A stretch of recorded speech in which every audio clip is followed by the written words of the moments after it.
सिंह का देन था।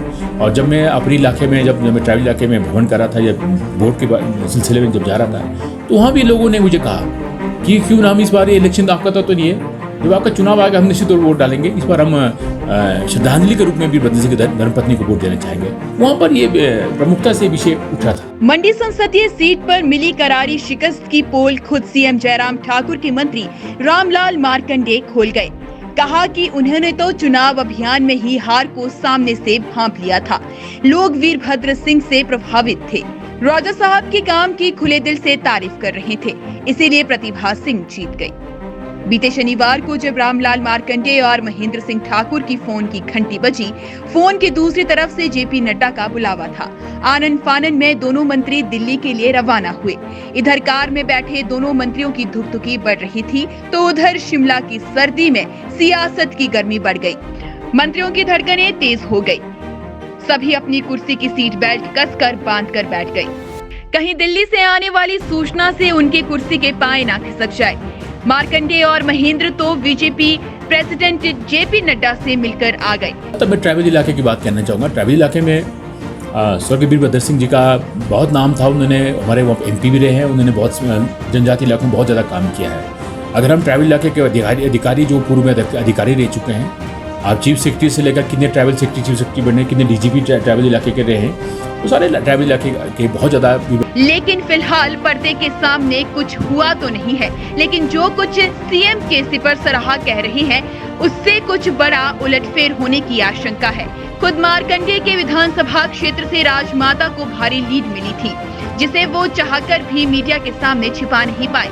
हद तो तब हो गई जब आगामी विधानसभा चुनाव में चेहरे की बात पर तो मंत्री जी की जुबान लड़खड़ा गई। हालांकि अपनी जुबान को संभालते हुए कह दिया कि आगामी विधानसभा चुनाव में बीजेपी जयराम ठाकुर के नेतृत्व में ही कूच करेगी। इधर उपचुनाव में करारी शिकस्त झेलने के बाद प्रदेश बीजेपी के दिग्गज चंडीगढ़ में बैठक करने वाले थे, लेकिन सुबह बीजेपी के हवाले से जानकारी निकल कर आई कि कुछ वजहों से बीजेपी नेताओं के काफिले की ब्रेक लगने से कोर ग्रुप की बैठक कैंसिल हो गई है। कहा गया कि कई हलकों से समीक्षा रिपोर्ट न आने के चलते अब ये बैठक अगले सप्ताह होगी।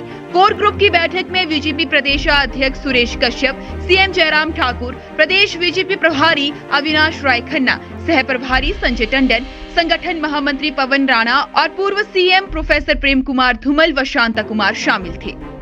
सूत्रों के हवाले से जानकारी मिली थी, उनके मुताबिक चंडीगढ़ स्थित हिमाचल भवन में सुबह 11 बजे होने वाले बीजेपी की कोर ग्रुप की बैठक में हार के कारणों का पोस्टमार्टम होना था।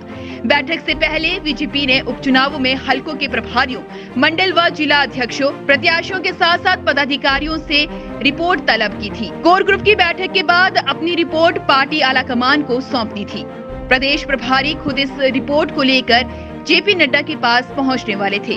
आपको बता दें कि जेपी नड्डा के सामने दो मंत्रियों की पेशी के बाद शिमला की सियासी गलियारों में फेरबदल की खुसर फुसर तेज हो गई थी। हालांकि अभी तक स्पष्ट तौर पर संगठन और सरकार में फेरबदल के स्पष्ट संकेत नहीं मिले थे।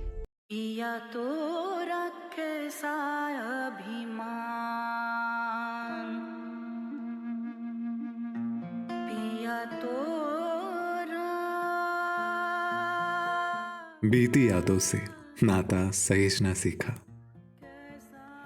हाथ थाम कर जिनके चलना सीखा,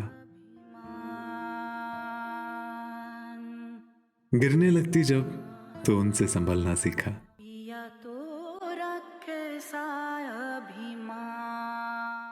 उनकी डांट से खुद को तराशना सीखा।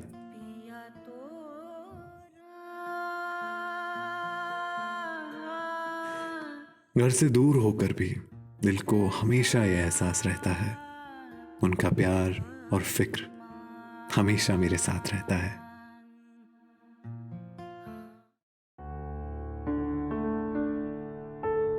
भूषण ज्वेलर्स, अनमोल रिश्तों के लिए।